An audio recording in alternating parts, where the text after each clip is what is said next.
mixed feelings about the season final of House of the Dragon. I think it's going to take me a long time to really dissect how I feel about it properly, but I will say this, I did enjoy it, but it could have been so much more. I saw most of the leaks prior to the final, so I knew some of what to expect. What I will say is this, I didn't really get all too worked up about the leaks, because the reality is, context is the key. Now, some of the leaks I didn't like worked well within the context of the rest of the show. There were still one or two that really did put a dampener on the finale. Now, before I go into specific details with this review, my biggest takeaway from the final was it felt a lot more like a mid-season final than the season final. Because in a way, it kind of was. From what we know, the original plan for House of the Dragon was to have 3 to 4 seasons. When season 2 was reduced to 8 episodes, most people saw it as HBO just cutting the number of episodes this season. But the reality is, in the original planned 10 episode season 2, much more was planned and we would have gotten much deeper into the story. There was a lot of things they planned for season 2 that have been pushed back into season 3. The best way to try and look at it is season 3 is really season 2 part 2.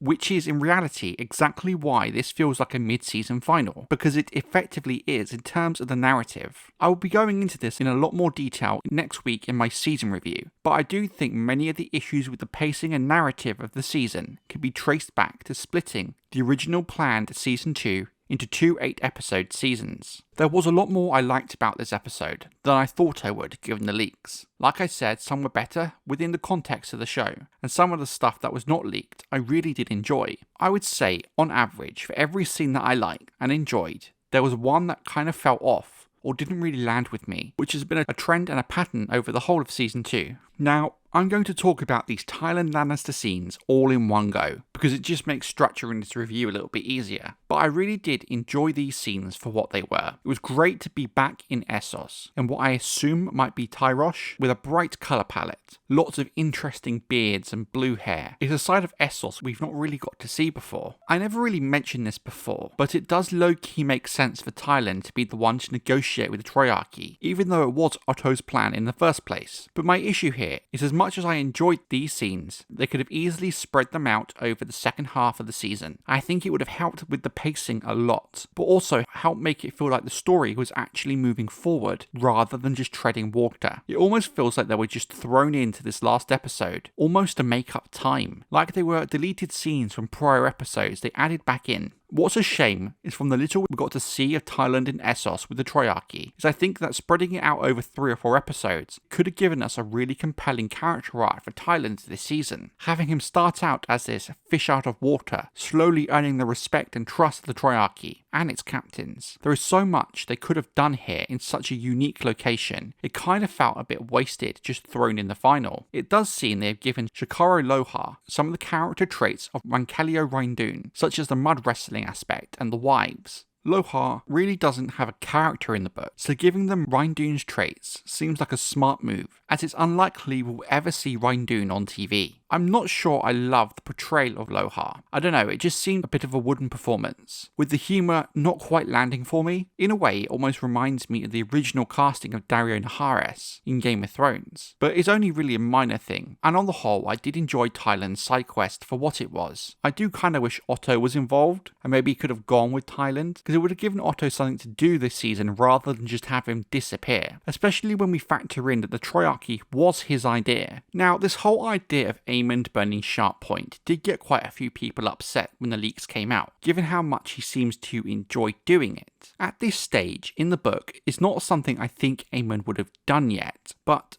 the show and book Aemond have a lot of fundamental differences by this point in the story, and I guess him choosing to burn Sharp Point now is consistent with the character they've created in the show. The scene between Aegon and Larys, to me, was very compelling to watch. I really think Tom Glencarny has been the MVP this season with his performance. Given how hated the character rightly was by so much of the wider fandom during season 1, somehow, thanks to Tom's performance, he's become a fan favourite in Season 2. What I have seen is many people say they still hate him as a person and a character, especially for the things he's done, but he's been one of the clear highlights of the season, and it's good to see that a wider portion of the fan base are able to enjoy a character without necessarily liking them or agreeing with the actions they commit. I just love how Aegon's tackling his situation with a bit of humour and self-deprivation, and I think we're already starting to see some signs of his old personality shining through. I think whatever they plan to do with Larys and Aegon next season, I suspect Aegon will be rediscovering who he is and recovering more and more from his injury. I even think the exploding cock situation might improve, given some of the demands of the story to come. The circumstances of Aegon leaving King's Landing are very different in the show. Namely, Larys is going with Aegon, and there was no part of the plan that included sending Jaehaera away anywhere. So I do wonder how they're going to manage that. I suspect it will have something to do with Alicent in Season 3, rather than Larys and Aegon. But given how different the King's Landing situation is in the show, I guess it does make sense they have changed how Aegon escapes. Now, Rhaenyra and Nevel. Like Tyland, I'm going to tackle all of her story in one go. I was hoping that the idea of her claiming Sheepstealer and taking Nettles' role from the book was just going to end up being a double bluff from the writers, that she would finally track down the dragon to find Nettles has already claimed it. I really think that would have been a really compelling plot twist and a good way to introduce Nettles. But no, it does appear Rhaena is in fact replacing her. Now, here is what's tricky. There are parts of Rhaena getting Nettles' story I do like, and she does fit some of it. Giving Rhaena more to do was always going to be needed, but there is also so much in Nettles' arc that just does not fit Rhaena at all. In fact, I suspect they may be giving some aspects of Nettles to Mysaria, which I will delve into in a video all in itself. I am really disappointed we won't get Nettles. She really was a fascinating character, with a really compelling place in the story, and I do think it will end up being a loss for the show, not including her. The only thing I will say is I think they left the ending shot of Rhaena and Sheepstealer vague enough that if the response to the idea of Rhaena taking Nettles' place is really that negative, they could still course correct it. But let's be real, that's very unlikely to happen. I also want to express how deeply I do love Sheepstealer's design. It's exactly how I pictured a wild feral dragon. A bit like Silverwing last week, it's a kind of dragon we've really not seen before. The scene in the council room with Jace, Ulf and Hugh did a really good job at making Ulf both likeable and unlikable at the same time. You can tell Jace is really struggling with the reality of the Dragonseeds, and it shows. But it really adds a lot to his character, and it's making him really think about his situation. Ulf seems to very much be a wildcard, with Hugh being a calming presence, and I do wonder how their relationship is going to develop over the next season, given the Hugh we are seeing now doesn't really reflect too much on Hugh in the book, and I wonder if we will see that transformation in Season 3. Most of all,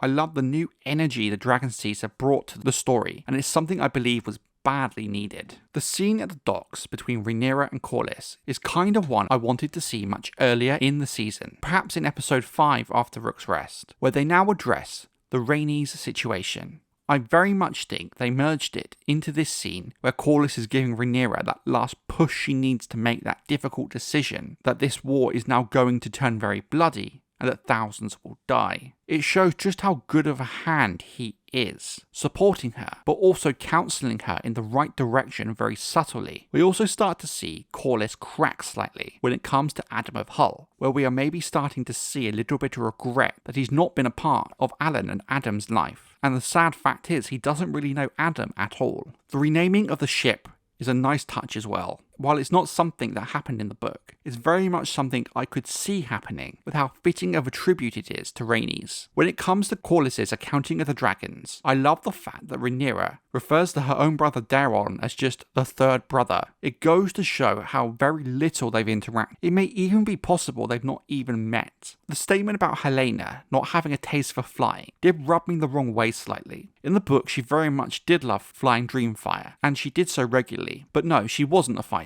I guess the writers chose to word it this way, as a way to justify why we haven't seen Helaena with her dragon, and how we have literally seen Dreamfire for a few seconds during Season 1. At first, the scene between Daemon and Alfred Broom at Harrenhal's Heart Tree was a bit puzzling to me in its context, as I thought we had already established Daemon had changed and now understands his place better thanks to his dreams. But the more I thought about it, the more this scene made more sense to me. There are several interesting aspects to it. You have Alfred calling Daemon a king and encouraging him to take what it is he's always wanted near his whole adult life. That there are lords who are willing to back him in his claim. In a way, it's the final test for Daemon, as what he's always wanted is now so close. It's kind of definitely helped set up the vision sequence later by adding that conflict back into Daemon. You then also have Alfred Broom questioning his own loyalty, which, if you know the book, is in keeping with his character. You also have the Simon Strong aspect of it, of him overhearing this and reporting it to Rhaenyra,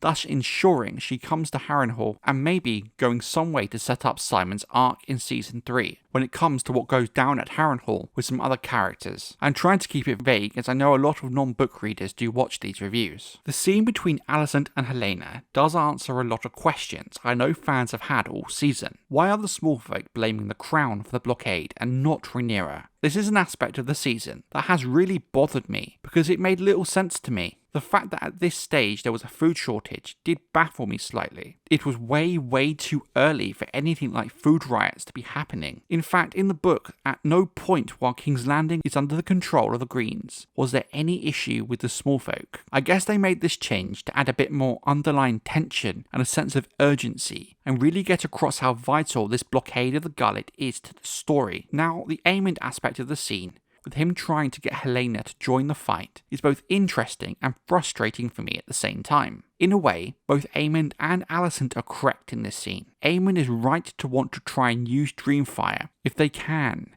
given the size of the dragon, but Alicent is also correct that Helaena, at least the show version of her, has not got what it takes to go to war. I think what bothers me so much here is that at this stage, Alicent knows things are bad. She knows that her children's lives are likely forfeit should Rhaenyra prevail.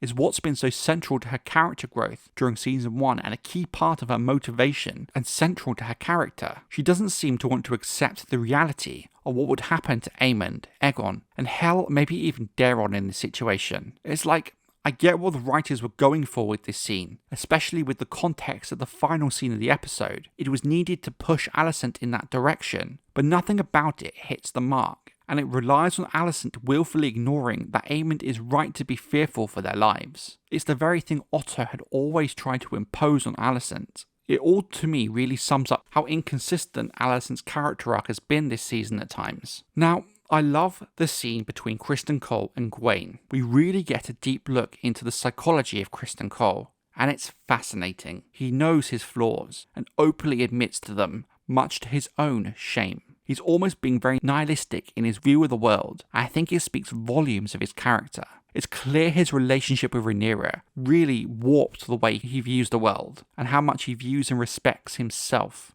which is very little at all. In a way, both he and Alicent have been on a similar character arc, with them now getting to the point where they are just now thinking, what's the point of all of this, and what are we doing? The difference is here, I think they've stuck the landing with Cole this season, in terms of the character arc, where they perhaps didn't do it quite as well with Alicent. It appears that Criston was very damaged as a person before Rick's rest, with what he then witnessed there, just breaking him down even further. I'm very interested to see how this PTSD element is going to progress into Season 3, and how it will fit into his overall arc. His speech about the dragons dancing, for me, was one of the most powerful moments of the entire season, in terms of the impact of the line, not just in its meaning, but in the way it was delivered as well. What I also find compelling here is I think we also learn a lot about Alicent and Criston's relationship, and the nature of it. She saved Cole's life twice.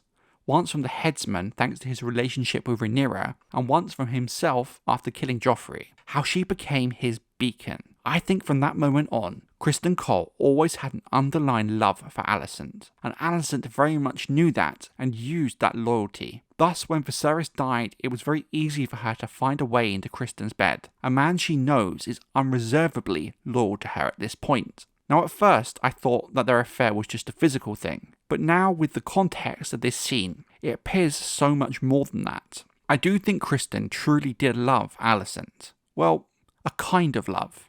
I think he loved what she represented to him, but for Alicent, I think it was much more about gaining her independence and freedom than about necessarily love. It doesn't mean she didn't have any affection for Criston, but that wasn't necessarily her focus. So I'm not saying that she didn't or doesn't love Criston, but I do think it's supposed to mirror his relationship with Rhaenyra in many ways, with Criston being much more emotionally invested in it than Alicent. I know how their relationship was handled at the start of the season was very poor and ham-fisted, but I really did enjoy the tail end of it, and the last scene with Criston really makes me look forward to seeing how they progress his character in Season 3. What I really liked about the Jace and Baela scenes this season is how openly they do talk about the issues surrounding Jace's parentage, and how pragmatic Baela seems to be about the situation. It really goes a long way as to show the audience how much Jace must trust Baela with this kind of topic when he can only just about talk to his own mother about it. Now, I do totally get why Jace is worried about the implication of the Dragonseeds and what their existence has to say about his own legitimacy, and while Baela does try to comfort him and understand, I do think she misses the mark slightly by downplaying his fears about the Dragonseeds because of that true lack of understanding about growing up with the rumours surrounding your parentage like that. But it is perfectly natural when looking at it from Baela's point of view, where her parentage isn't this huge issue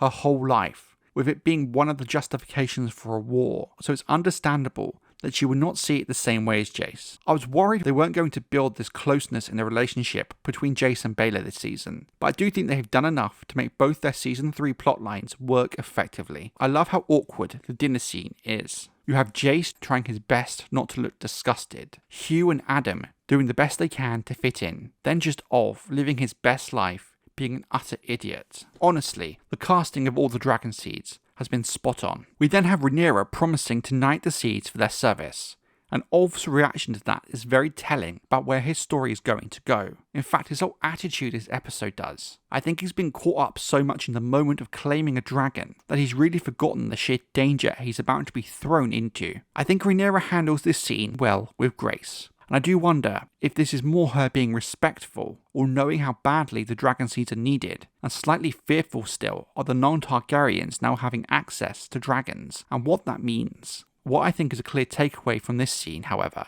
is out of the 3 Dragonseeds, it seems to be only Adam she truly trusts as of now. It's going to be interesting to see how Adam and Rhaenyra's relationship develops in the show, given where we know it's heading from the book, and I wonder how the revelation about Corlys being his father is going to go down. Now, Daemon's scenes this episode with Alice Rivers is something that I know a lot of people weren't going to like. And while it is far from perfect, that lore-obsessed part of me can't help but enjoy it. Something that does still puzzle me with this scene is exactly why was Alice crying when Daemon first wakes up? Did the Weirwoods show her something Daemon didn't see? Or maybe there's something else afoot we'll maybe get into next season.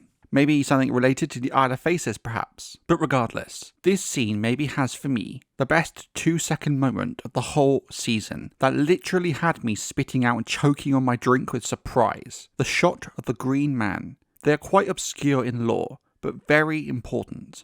This is such a deep cut, I was for sure certain House of the Dragon was never going to delve into with this aspect of Harrenhal and the God's Eye. I really hope they plan to build upon this, and it's not just a 2-second cameo for hardcore lore fans. Now, I've always maintained that on principle, I did like the idea of Aegon's prophecy, and can see how it will work and fit into the books. But I still do firmly believe it was a mistake for it to be such a key part of the narrative of House of the Dragon. Now, the vision itself has lots of really interesting details, and while most people are going to be focusing on Daenerys, the Red Comets, the White Walkers, what I think is maybe the Dragon Pits, for me, the highlight was actually seeing Brendan Rivers, Bloodraven, birthmark and all. I do wonder if in fact this is the actor they have cast in the Dunk and Egg spin-off. One thing that did jump out at me here is Bloodraven still having both of his eyes. Now, there are 2 ways we can look at this. That this shot of Bloodraven is from before he loses his eye at the Red Grass Field,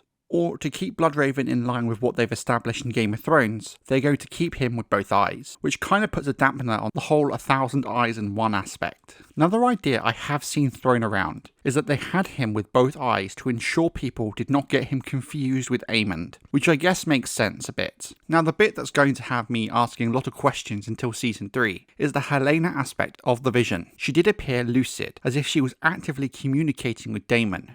Given I thought her powers were dragon dreams, I do wonder how this is going to connect back into the old god somehow. But honestly, I don't hate it, and I hope they don't ignore this in season 3, that if Daemon and Helaena do end up in the same place, he tries to maybe talk to her about it. The scene then hard cuts to Helaena alone on a balcony, implying that she was in fact an active part of Daemon's vision. She is then interrupted by Aemond, wherein she confronts him about Rook's Rest, saying that she saw what he did, much to Aemond's anger. She then goes on to tell Aemond about his eventual fate that very much seems to hit Aemond hard, given he seems to be the only member of the Greens to have paid much attention to Helena's prophecies in the past. What's interesting here is Helena's cryptic riddles. She's now very upfront about her visions. Maybe it's because her power is growing, I'm not sure. I guess the logic the show is running with is her reaction to Blood and Cheese was so muted due to the fact she knew exactly what was going to happen and why it needed to happen. There is still a lot to explore with Helaena, given how interconnected she seems to be with the prophecy aspect of the show, so I hope they give her more screen time next season. So, Rhaenyra arrives at Harrenhal, where she confronts Daemon about his loyalty, and unsurprisingly, Daemon is now a changed man, and has completed his character arc for the season, and is once again unreservedly loyal to Rhaenyra. I did like this scene. Any scene with Emma Darcy and Matt Smith is always very well acted, but I can't help but feel we've been here before with Daemon last season, with this idea of his struggle with Rhaenyra being queen, dealt with when he crowned her. I kind of assumed he made his peace with it, which is why his arc this season did puzzle me somewhat. So as much as I personally enjoyed Daemon's Harrenhal adventures this season, given the lore involved and Alice Rivers, I can't help but feel Daemon ended up in a similar place as he was last season, albeit now with a clear understanding of Aegon's prophecy. The one element that did make me wince slightly was the winter is coming reference. Not sure why, but it didn't quite land with me. My other question here is Daemon now knows Alfred Broom is not exactly loyal to Rhaenyra, and I suspect after Simon called Rhaenyra to Harrenhal, she probably knows this as well, so I do question how this is going to impact the story towards its end. The scene between Alyn and Corlys, once again at the docks, was one of the best in the episode. You could see this unspoken tension between Corlys and Alyn all season bubbling under the surface. Neither of them were willing to face it until this dam broke this episode, and we got one hell of a performance from Alyn that leaves Corlys speechless. Adam and Alyn are quite different from the books in many ways, more than just their ages being swapped around. It seems their mother maybe died, and they didn't live a well-off life as the sons of a successful shipwright and merchant. But I kinda like what the show's done here. It really adds a lot more complexity to Alyn and Corlys' relationship. In the book, Adam and Alyn are in their mid-teens, so the casting on the show is much older, but this has led me to question, given Alyn seems closer in age with Laenor and Rhaena, that there might be a possibility he's in fact older than them. I'm not sure, but it's something I'm going to look into. Final scene of this episode is, well, let's be honest, an utter hot mess. Maybe, for me, the single worst scene in House of the Dragon so far, and really sums up the issues with this season. Now, I totally get what the writers were going for, and what their intent with this scene was. And that's the problem. What they were going for, in my opinion, is a huge misstep on multiple levels. The fact we have yet another convoluted excuse for a Rhaenyra-Alicent reunion is truly baffling. I thought their first reunion scene at the start of the season was a bit dumb, but I forgave it simply because I felt like it was drawing a line under their friendship. War is now inevitable. Both Rhaenyra and Alicent can now face it with a new resolve, but with this new scene, it kind of undermines that slightly. Don't get me wrong, I understand there is a part of the fanbase who absolutely love Rhaenyra and Alicent, but to me, Ryan Condor's hyperfixation on this relationship is no longer entertaining, and if anything, is hampering the story and actively damaging both characters in the process. None of this makes sense whatsoever. The fact Alicent went to Dragonstone in the first place is so utterly convoluted and forced, let alone what she is seriously asking of Rhaenyra. In this scene, she not only gives a green light for Aegon's death and execution, but realistically, let's be honest, Aemond as well. Hell, maybe even Daeron, given his claim to the throne. You know, that son who 2 episodes ago, she was delighted to find out how great and kind he is. But it goes so much further. She's utterly thrown Criston Cole under the bus by telling Rhaenyra he's actively marching on Harrenhal, thus at the same time putting her own brother Gwayne in the line of fire.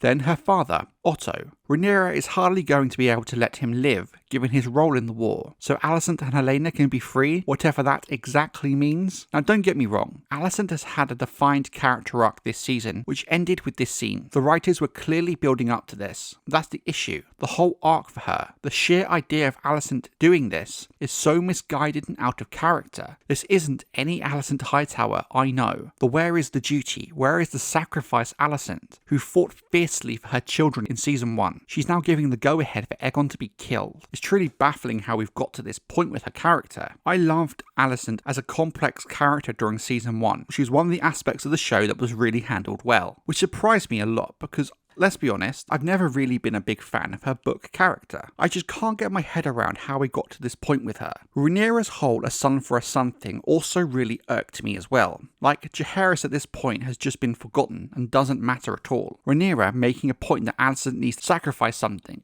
like she hasn't done so her whole life. Not just the loss of Jaehaerys, being forced to marry Viserys, having several children at such a young age, and being used as a political pawn by her father. If that's not sacrifice, then I don't know what is. Yes, this kind of fits into her arc this season with her now desiring freedom, given she's not really had choice and freedom before, but it's taken a sheer lot of writing to force the character down this path, which doesn't seem natural to me. To me, in retrospect, this just goes to show how badly Blood and Cheese was handled. The fact there has been no long-term impact and consequences for it really says a lot about the writing. Jaehaerys is just forgotten, but it's so much deeper than that. Aemond losing an eye should have been the point of no return. The Green Council should have been the point of no return. The death of Lucerys should have been the point of no return. Blood and Cheese should have been the point of no return. The attack on Duskendale and the battle at Rook's Rest should have been the point of no return. Even the meeting between Alicent and Rhaenyra at the start of the season should have been the point of no return. Yet here we are at the end of season 2 with another ultimatum from Rhaenyra and another point of no return, where war is now apparently inevitable and sacrifices must be made. It all kind of makes it seem a bit pointless and meaningless. The truth of the matter is they were always going to have a big issue with Alicent and Rhaenyra in season 2. Between Lucerys' death and the fall of King's Landing, they really do very little in the books. Thus, given how they made Alicent and Rhaenyra the effective leads of the show and the focus of the story, they were always going to have to find a way to make them more involved this season. I think it kinda did work with Rhaenyra, and maybe not so much with Alicent for several obvious reasons. But it does all come back to this fixation the production team has with the relationship between Alicent and Rhaenyra. I think they told the story well enough in season 1. I think the relationship should have died the moment Aemond kills Lucerys, with the focus of the show moving to the wider cast, with the likes of Aegon,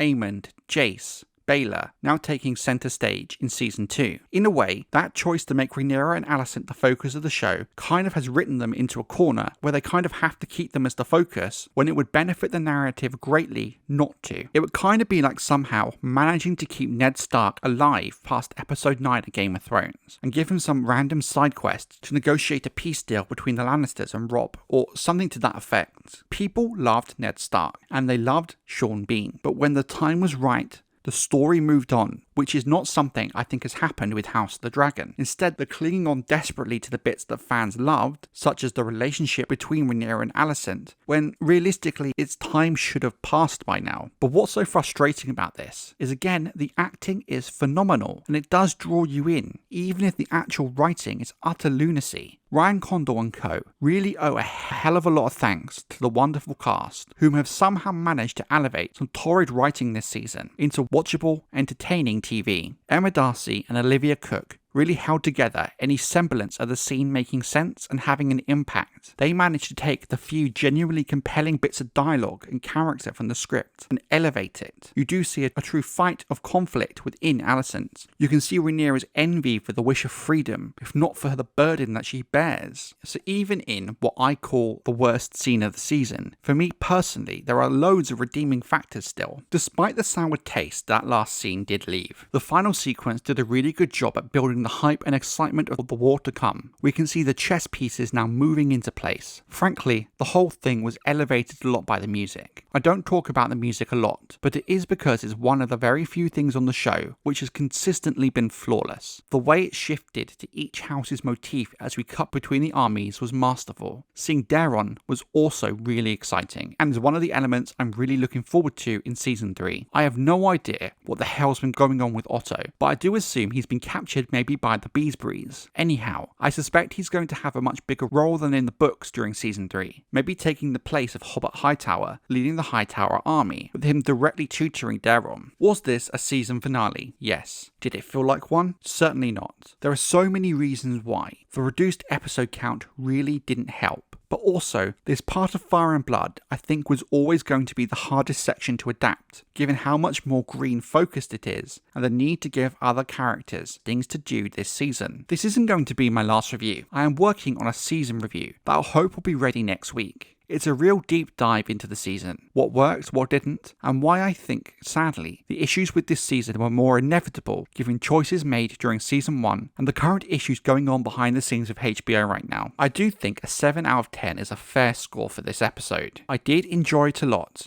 even if elements I didn't really like did dampen my feelings somewhat. It's not a bad episode, it's just okay, like most of Season 2. Passable. But in terms of it being the season finale, I do understand why it's been widely seen as disappointing.